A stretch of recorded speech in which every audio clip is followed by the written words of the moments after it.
तो खबर यूपी की मथुरा से, जहां पर महर्षि दयानंद सरस्वती जिला चिकित्सालय में फौजदारी के मामलों में फर्जी मेडिकल बनाने का खेल जोरों से चल रहा है। इससे न केवल निर्दोष लोगों को कैद होती है, बल्कि इस खेल से आपसी रंजिश को और भी ज्यादा बढ़ावा मिलेगा। यह सब खेल चंद पैसों की लालच में जिला चिकित्सालय के डॉक्टर हरिनारायण प्रभाकर द्वारा किया जा रहा है। मथुरा जिला अस्पताल कहीं ना कहीं फर्जी मामलों को लेकर के लगातार सुर्खियों में। आपको बता दें कि यहाँ फौजदारी के फर्जी मेडिकल चिकित्सकों द्वारा लगातार किए जा रहे हैं, जिसकी शिकायत अब सीएम और सीएमएस साहब से हुई है, डीएम साहब से हुई है। उसके बाद अब एक जांच कमेटी गठित की गई है। क्या पूरा मामला है, बात करूंगा। सीएमएस साहब मेरे साथ मौजूद हैं। सीएमएस साहब, लगातार देखिए फर्जी मेडिकल यहाँ फौजदारी मामलों में किए जा रहे हैं। देखिए, निर्दोष लोगों को बिना किसी मतलब को जेल जाना पड़ेगा। नहीं, बिल्कुल ऐसा नहीं है और ना ऐसा हम होने देंगे। यदि कोई भी चिकित्सक इसमें इन्वॉल्व मिलता है और मेरे पास तक इसकी पुष्टि होकर आती है तो तुरंत जो है वो उस पर विभागीय मेरे स्तर से कार्रवाई होगी और मैं शासन को भी लिख के विभागीय स्तर से जो है वो उस पर कार्रवाई सुनिश्चित करूंगा। अभी जिस प्रकरण की आप बात कर रहे हैं वो प्रकरण हमारे पूरे संज्ञान में है।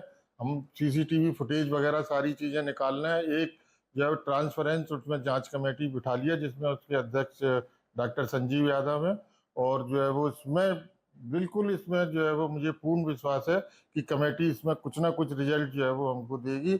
और जो फर्जी मेडिकलों की बात कर रहे हो तो फर्जी मेडिकल से मतलब मैं आपको बताऊं ये होता है कि जैसे प्राइमी फेसी कोई मेडिको लीगल होता है और उसका यदि शिकायत के आधार पर उसका री मेडिकल की जांच का प्रोविजन होता है, तो यदि री मेडिकल की जांच की रिपोर्ट में ये पाया जाता है, जो चोटों से भिन्नता पाई जाती है, तो वो फर्जी मेडिकल की श्रेणी में आते हैं। सीएमएस साहब, फौजदारी के मामले में प्रथम दृष्टया जिस तरीके से फौजदारी होती है, पुलिस में जाना होता है और पुलिस से मजरूबी चिट्ठी मिलती है।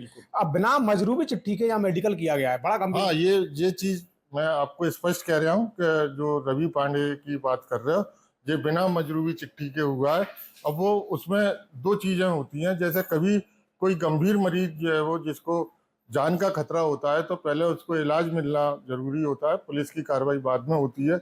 अब जैसे एक्सीडेंट होते हैं या फायर आर्म इंजरी हो जाती है तो मरीज को सीधा अस्पताल में ही लाया जाता है। तो उसमें प्रोविजन है कि हम जो है वो जो इमरजेंसी में चिकित्सक है उसकी जो इंजरीज हैं वो चार्टिंग होना जरूरी है इलाज के साथ साथ।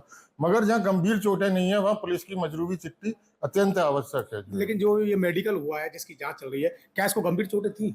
नहीं, ऐसा अभी नहीं लग रहा उसमें। तो निश्चित ही जो है वो इसमें उनको लेटर में उसका जवाब देंगे और वो किस आधार पर क्या जवाब देते हैं उसके बाद उसमें भी उनके डॉक्टर साहब के ऊपर मैं कार्रवाई के लिए मैं आपको विश्वास दिलाता हूँ कि उसमें कार्रवाई उसमें भी होगी। तो देखिए, बिल्कुल आप सुन रहे थे सीएमएस साहब को कि बिल्कुल जिस तरीके से लगातार ये मामले सामने आ रहे हैं और मामला सामने आने के बाद जिस तरीके से रवि पांडे का जो मामला सामने आया उसमें एक जांच कमेटी इनके द्वारा